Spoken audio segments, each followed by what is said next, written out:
Hello and welcome to this podcast presentation which will discuss the psychological disorder of psychopathy. My name is Stephanie Kearney and I'm a fourth year undergraduate psychology and sociology student at the University of Limerick. Psychopaths are not necessarily the sadistic killers of popular fiction and usually just look and seem like perfectly regular people. Psychopathy is believed to affect approximately 1% of the general population and 15 to 25% of the prison population. Psychopaths are both male and female, but more men are psychopaths than women.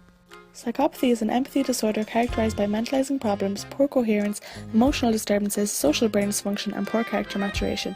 The classic conceptualisation of psychopathy is a disorder that includes both interpersonal and affective characteristics and behavioural traits.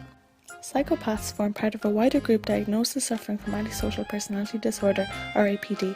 The 5th edition of the Diagnostic and Statistical Manual of Mental Disorders, released by the American Psychiatric Association in 2013, lists psychopathy and sociopathy under the heading of APD. It is important to acknowledge the difference between APD and psychopathy. APD is characterised by antisocial behaviours, while psychopathy is a combination of behavioural and interpersonal traits. Psychopaths and to a degree sociopaths show a lack of emotion, especially the social emotions such as shame, guilt and embarrassment. Harvey Cleckley, a pioneer in the field of psychopathy, said that the psychopaths he came into contact with showed a general poverty in major affective reactions and a lack of remorse or shame. People often believe that psychopathy and sociopathy are the same, but they're not. It is believed that psychopathy is the result of genetics, while sociopathy develops as a result of environment. Psychopathy is related to a physiological defect that results in the underdevelopment of the part of the brain responsible for impulse control and emotions. Sociopathy, on the other hand, is more likely the product of childhood trauma and abuse. Past research, including studies with twins, suggests there is a genetic predisposition to psychopathy. Still, it remains uncertain how much their environment influences the development of the disorder. Just because one has a predisposition doesn't mean that they have to end up behaving that way, says Joseph Newman, professor of psychology at the University of Wisconsin. Best established measure of psychopathy is the Psychopathy Checklist Revised, which was developed by University of British Columbia psychologist Robert Hare. The checklist does an examination of file records such as criminal and educational histories and a semi-structured interviews conducted discussing aspects such as schooling, employment and relationships. The resulting scores of the checklist range from 0 to 40 and the recommended diagnostic cutoff for psychopathy is 30. Numerous methods of therapy have been tried with psychopathic patients, such as pharmacological treatments, physical treatments and psychotherapy, but few have been able to bring about any great improvements. Psychopathic patients have also been named untreatable due to their tendencies to lie about their behaviours, minimise seriousness and deceive therapists about their progress.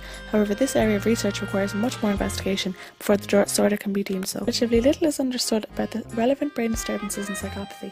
A review of previous studies on brain structural abnormalities in psychopaths reported that psychopathy is associated with brain abnormalities in the amygdala, superior temporal gyrus and hippocampus. These parts of the brain are responsible for the processing of emotions, the perception of emotions and visual stimuli, as well as forming new memories and connecting emotions and senses to memory. The question of what may lie as the root cause of psychopathy, a mental disorder that can be a catalyst for so much violence and destruction, has been the cause of great controversy and countless research. A study conducted at the Institute of Psychiatry at King's College London found differences in the brain which may provide a biological explanation for psychopathy. Leading researcher Dr. Craig and his colleagues studied 18 male volunteers of a similar age and IQ. 9 volunteers had scored highly on the PCLR and had convictions including attempted murder, manslaughter and rape. The other 9 were healthy male controls. The volunteers had their brains scanned using a peripheral imaging method called in vivo diffusion tensor magnetic resonance imaging. The researchers found large abnormalities in the wiring of the white matter called the unsonate facialiscus, which connects the amygdala and the orbitofrontal cortex in the brains of psychopaths. The amygdala is associated with emotional responses and the orbitofrontal cortex is a region that deals with important decision making.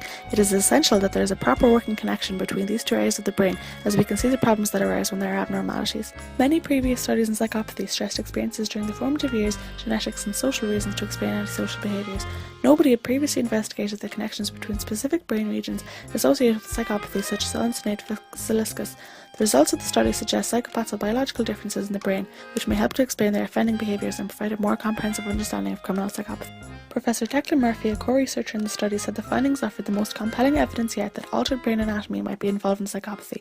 The study also highlights the benefits of the developments in brain imaging, which provides the potential for large-scale studies that may ultimately provide a focus for the development of possible treatments for psychopathy. To sum it all up, psychopathy is a dissocial personality disorder characterised by impulsivity, glibness and a lack of empathy. Psychopathy is listed as an antisocial personality disorder in the DSM-5 and is believed to affect roughly 1% of the population. The most widely accepted measure of psychopathy is the PCLR developed by Robert Hare. There is currently very little successful treatment available for psychopathy due to its complex nature. There is growing evidence that points to a biological basis of psychopathy. A study conducted in London found abnormalities in the connections in the white matter of the UF connecting the amygdala and the orbitofrontal cortex, which showed a correlation between measures of antisocial behaviour and anatomical differences in the youth of psychopaths.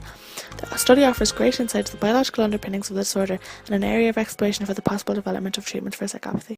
Thank you for listening. Created using Powtoon.